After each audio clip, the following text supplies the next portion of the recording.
December 7th, 1941.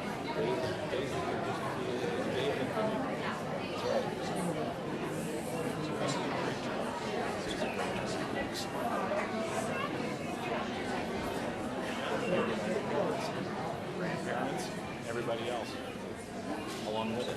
So, it's not.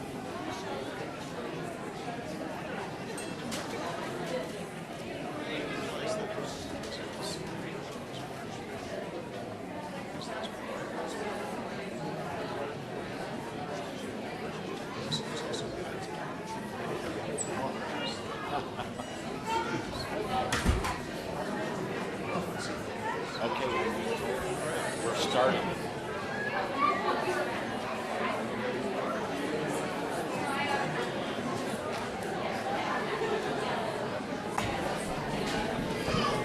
Good afternoon, good evening, ladies and gentlemen.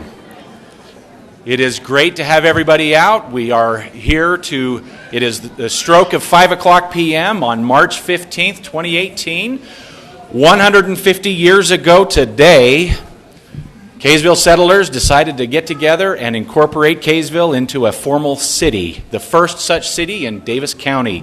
We are here to celebrate that momentous occasion because we have a wonderful community, a wonderful city in which to live based upon those actions.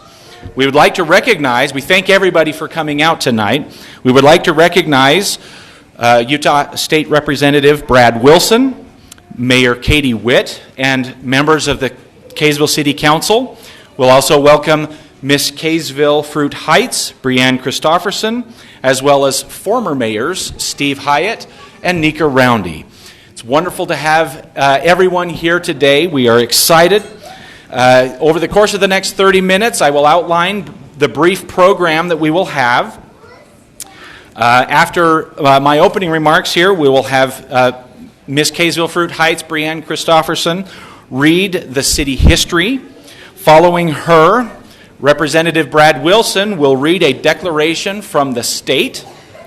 And following that, we will have, I'm most excited for this particular event, we'll have a choir comprised of students from Kaysville's multiple elementary schools of 150 elementary age children from Kaysville singing the song Kaysville City of Joy, which was composed by my good friend and Kaysville resident, lifelong resident, Craig Nybo. Following that song, we will have a Kaysville City proclamation and words from Mayor Katie Witt, and we will proceed to that point. Brianne.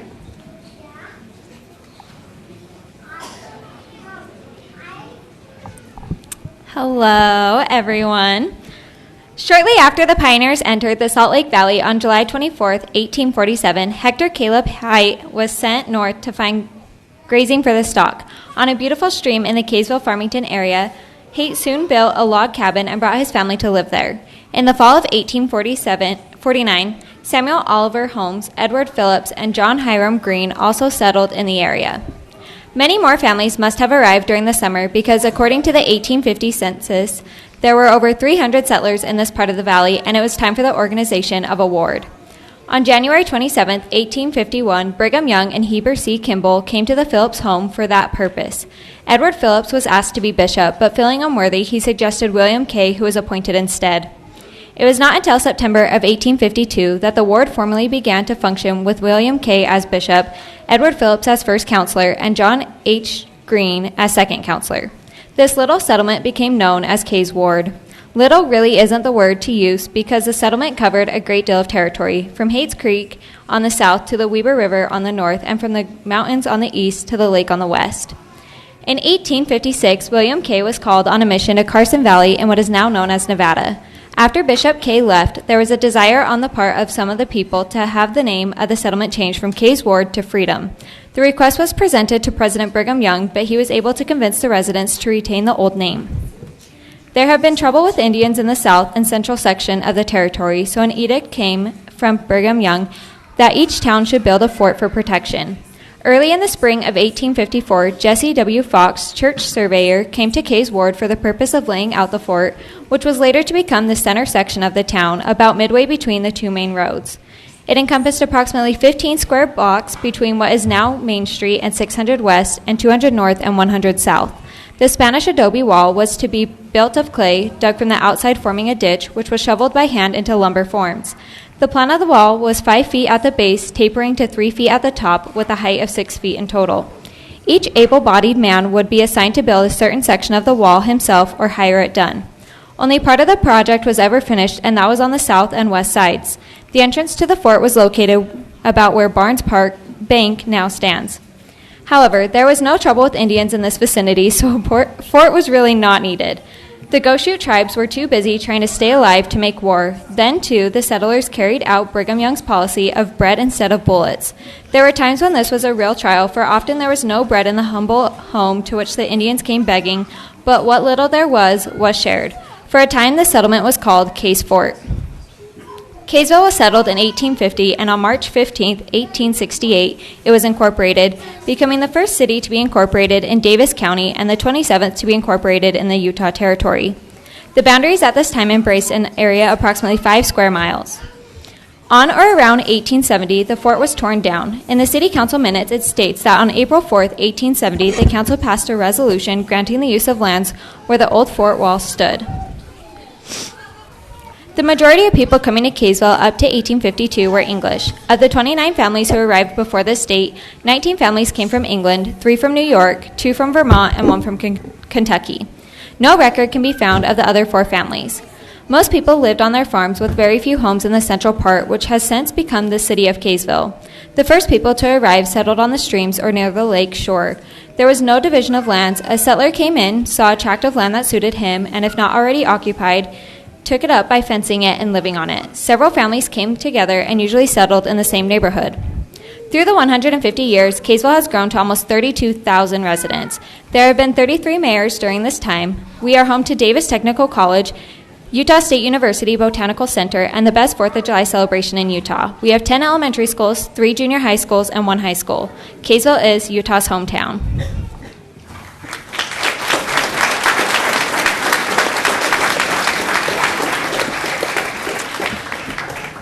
Thank you, Brianne. That was great.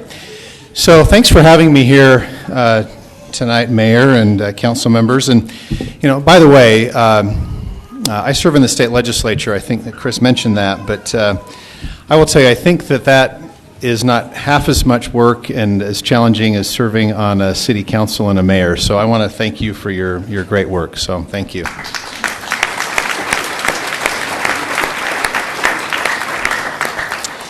So the state legislature just wrapped up our annual legislative general session last Thursday night at the strike of midnight.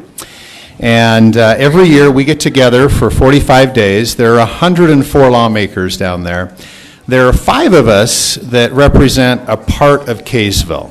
And I'm lucky enough that I think I've got the biggest chunk of Kaysville in terms of at least serving in the House of Representatives. But while we're there, we do some important things. We passed, now some would say not all of these are important, but we passed 533 bills in 45 days, which is probably too many, but that's a topic for another time. For the first time, the state of Utah's budget crested $17 billion. When I was elected in 2010, the state budget was $10 billion. And the growth in the budget is actually because the state is growing so fast and doing so well. We also took time. How many of the kids in here like dinosaurs? All right, you like dinosaurs? This kid's over here saying me.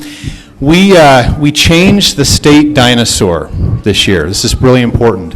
It was something called the Allosaurus, which is a dinosaur that's found all over the world and even in Europe. And why we would have a dinosaur that's a state of Utah's dinosaur that's found in Europe didn't make any sense to someone that's about the age of these kids. And he came to us and said, you know, there's a dinosaur called the Utah raptor that was only found in Utah. That should be the state of Utah's dinosaur.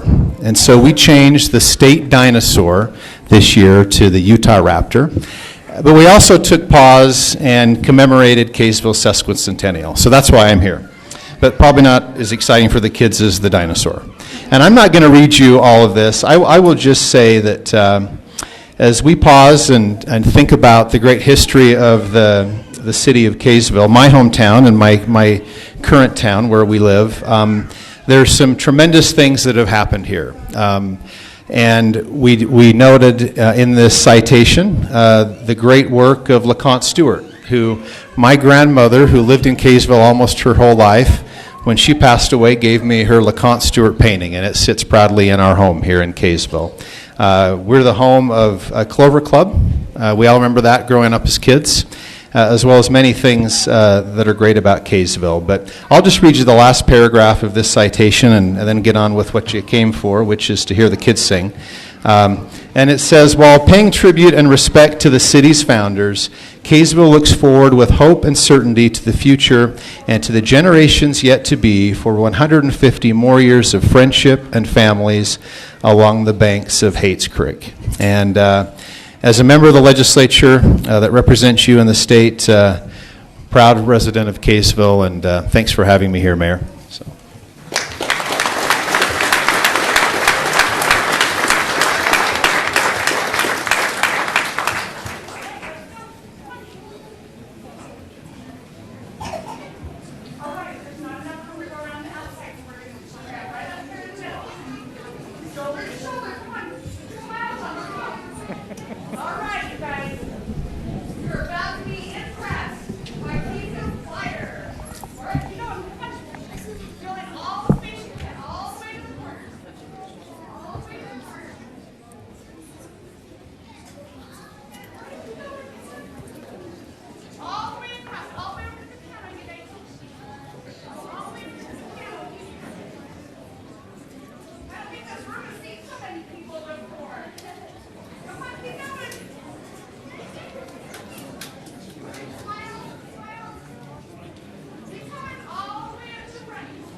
As they're filing out, let's give them another round of applause for that song, huh?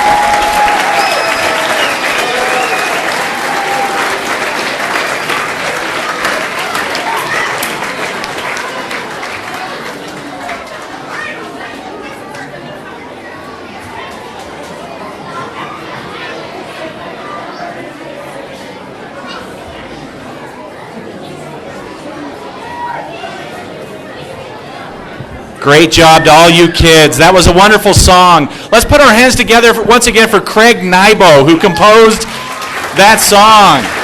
Is Craig here?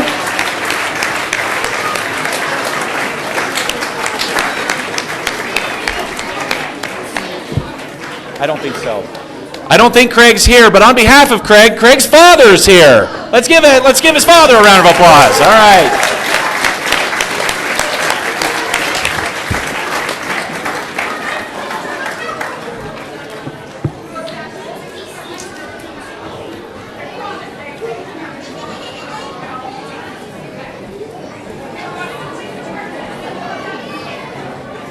All right, great job, you guys.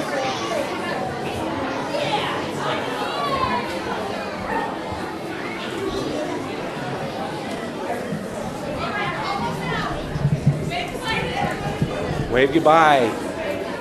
Thank you, kids. Awesome job.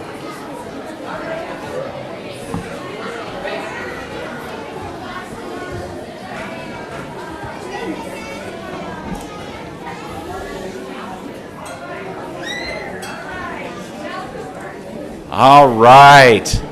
Oh, they just lit the fuse. All right. Now, up next, we have Mayor Katie Witt.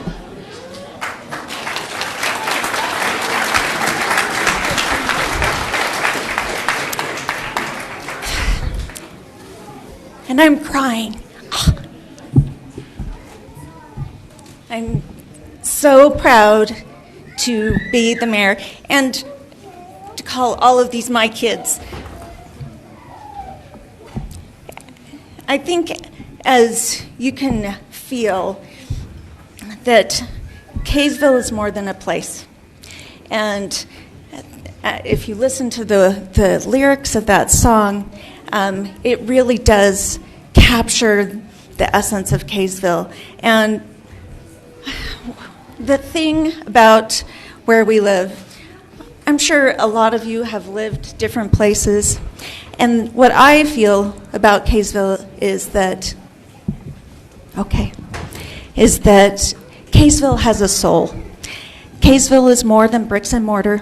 It's more than bridges and streets. It's more than buildings and houses. It's our kids. It's our traditions. And it's a place where we belong. And when I first came to Kaysville, I sensed that it was different, and it was an Easter Sunday.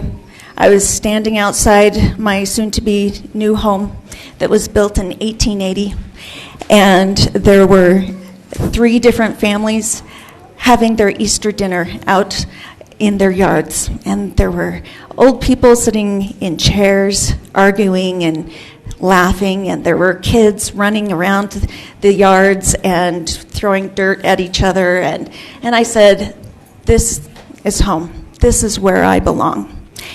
And I further felt that as my husband's family is from Ephraim. His father passed away, and friends from our neighborhood drove to Ephraim for his funeral to support us. And you don't get that everywhere. That is something unique about Kaysville. It is my honor and privilege to declare today, March 15th, 2018, Kaysville Appreciation Day on behalf of the mayor and the city council. We appreciate the time and effort that our residents, our citizens, our staff, our council members, and put to making Kaysville the great town that it is. We want to especially thank the parents, grandparents, teachers, and the neighbors of our next generation, because it is our next generation that is going to bring us our new traditions, our new symbols of our community. Thank you to all of you for coming and supporting, and thank you to Kaysville. Thanks.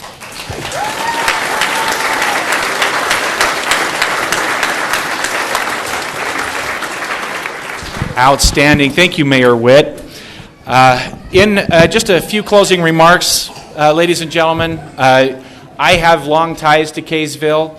A little over 50 years ago, Dr. George and Clara Snell moved to Kaysville City and decided to make it their home. As the youngest of their 8 children, I have had the opportunity of living in Kaysville all my life. But whether you've lived in Kaysville all your life, as I have, or whether you've lived here only a few short months, Kaysville is a wonderful community. It is more than all the things that Mayor Witt said. It is our home, and it's us that makes Kaysville great. So it's all of us. It's our community. It's our citizens. It's the kind of neighborhoods and friends and neighbors that we have. So thank you to all of you for making Kaysville such a great place to live. Some quick thanks. There's been a committee of people who have been working very hard over the last couple of months to make today possible. We've already mentioned Craig Nybo, who composed the song. Bill Saunders, who is also here, Bill Saunders. Vance Garfield, also here. Rustin Jessen, Chad Call, Carolyn Pearson, who was instrumental in getting the choir all together, Mayor Witt, obviously, and a big thanks to the Kaysville City staff who made the situation and our facilities here available due to the inclement weather for us to be able to be here inside. Otherwise, we'd have been out in the fresh air. But it's wonderful. Thank you. Let's give a round of applause to all those who put their effort into this.